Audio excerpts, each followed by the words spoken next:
Hello மக்களே, நான் SK. நம்ம யூஸ் பண்ணுற எக்ஸலில் நூற்றுக்கணக்கான ஃபார்முலா இருந்தாலும் இதுவரைக்கும் நம்பரை வேர்டை கன்வெர்ட் பண்ணுற ஃபார்முலாவை இன்னும் அப்டேட் பண்ணாமே இருக்காங்க. அது ஏன்னு நமக்கு தெரியல. ஸோ இன்னைக்கு நம்ம ஜெமினியை ஏஐயை யூஸ் பண்ணி எப்படி அந்த ஃபார்முலாவை கெட் பண்ணுறது பற்றி தான் பார்க்க போகிறோம். அதுக்கு முன்னாடி இந்த சேனலை நீங்கள் இன்னும் சப்ஸ்கிரைப் பண்ணாமல் பார்த்துருக்கீங்கன்னா சப்ஸ்கிரைப் பண்ணிடுங்க. மறக்காமல் இதை யாருக்கு யூஸ்ஃபுல்லாக இருக்கும்னு நினைக்கிறீங்களோ அவங்களுக்கு ஷேர் பண்ணிடுங்க. இப்போ வாங்க வீடியோக்குள்ளே போகலாம்.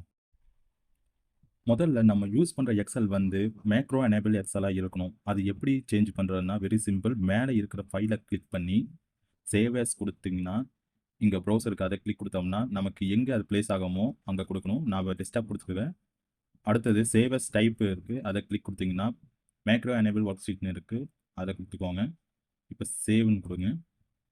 இப்போ நமக்கு மேக்ரோ எனேபிள் ஒர்க் ஷீட் கிடச்சிருச்சு.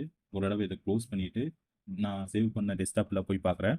இந்த ஆட்சியல் குறி டவுன் ஆன மாதிரி இருக்கிற சிம்பிள் தான் மேக்ரோ எனேபிள் ஒர்க் ஷீட்டாகவே இருக்கும். நீங்கள் இங்கே மவுஸ் வைக்கும்போதே உங்களுக்கு தெரியுது. அதை டபுள் கிளிக் பண்ணி ஓப்பன் பண்ணிக்கோங்க.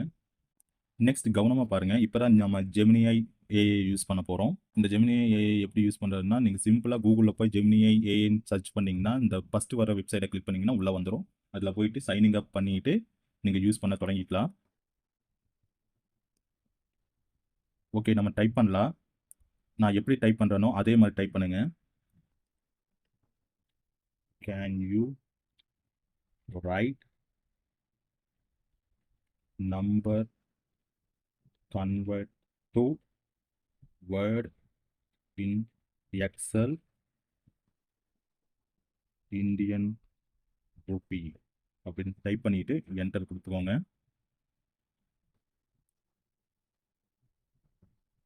நமக்கு ஒரு பிபிஏ ஃபங்க்ஷன் ஒன்று கொடுத்துருக்கு. கீழே என்ன சொல்லி இருக்குன்னா ருபி ஃபார்மேட் அந்த ஃபார்முலாவை யூஸ் பண்ணுங்கன்னு சொல்லுது. ஓகே, இது எப்படி அப்ளை பண்ணுறதுன்னு நம்ம பார்க்கலாம். கீழே இருக்கிற காப்பி கோடை நம்ம கிளிக் பண்ணிக்கலாம். பண்ணிட்டு எக்ஸலில் போகிறோம். Simple shortcut alt F11 click பண்ணிங்கன்னா விசுவல் பேசிக் ஓப்பன் ஆயிரும். அதில் இங்கே இன்செர்ட் கொடுத்துட்டு மாடியூலை கிளிக் பண்ணிக்கோங்க. இதில் பேஸ்ட் பண்ணிடலாம். பேஸ்ட் பண்ணிவிட்டு ஒரு சேவ் ஒன்று கொடுத்துட்டு க்ளோஸ் பண்ணிடுங்க. மறுபடியும் எக்ஸலில் ஃபஸ்ட்டு ஜெமினிஐ என்ன சொல்லியிருக்குன்னு பார்க்கலாம். ருபி ஃபார்மேட் ஃபார்முலாவை யூஸ் பண்ணுங்கன்னு சொல்லியிருக்கு. ஈக்குவல் டு ருபி ஃபார்மேட் ஃபார்முலாவை யூஸ் பண்ணிவிட்டு நம்ம எதில் அமௌண்ட்டை நம்ம கொடுக்க போகிறோமோ அந்த செல்லை செலக்ட் பண்ணிவிட்டு ப்ராக்கெட்டை க்ளோஸ் பண்ணிடலாம்.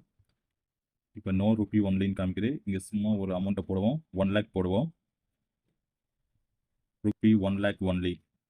ஓகே, நமக்கு தேவையான ரிசல்ட் கிடச்சிருச்சு. அவ்வளோதான் கைஸ். பேசிக்காக நமக்கு தேவையான இன்ஃபர்மேஷனை ஏஐ வச்சே நம்ம யூஸ் பண்ணிக்கலாம். நிறைய பேர் வீடியோவில் இந்த லிங்கை கிளிக் பண்ணி இதை டவுன்லோட் பண்ணி போட்டுக்கோங்கன்னு சொல்லுவாங்க. ஆனால் இது தேவையில்லாத டைமிங் அதெல்லாம் காமிச்சு நமக்கு டைம் தான் வேஸ்ட் ஆகும். ஸோ நமக்கு இது மாதிரி பேசிக்கான இன்ஃபர்மேஷன் நம்ம ஏஐ வச்சு நம்ம சர்ச் பண்ணி எடுத்துக்கலாம். ஸோ இந்த வீடியோ உங்களுக்கு பிடிச்சிருக்கும்னு நினைக்கிறேன். அதனால் இந்த வீடியோவை நீங்கள் சப்ஸ்கிரைப் பண்ணிவிட்டு மற்றவங்களுக்கு இது ஷேர் பண்ணுங்கள். ஓகே.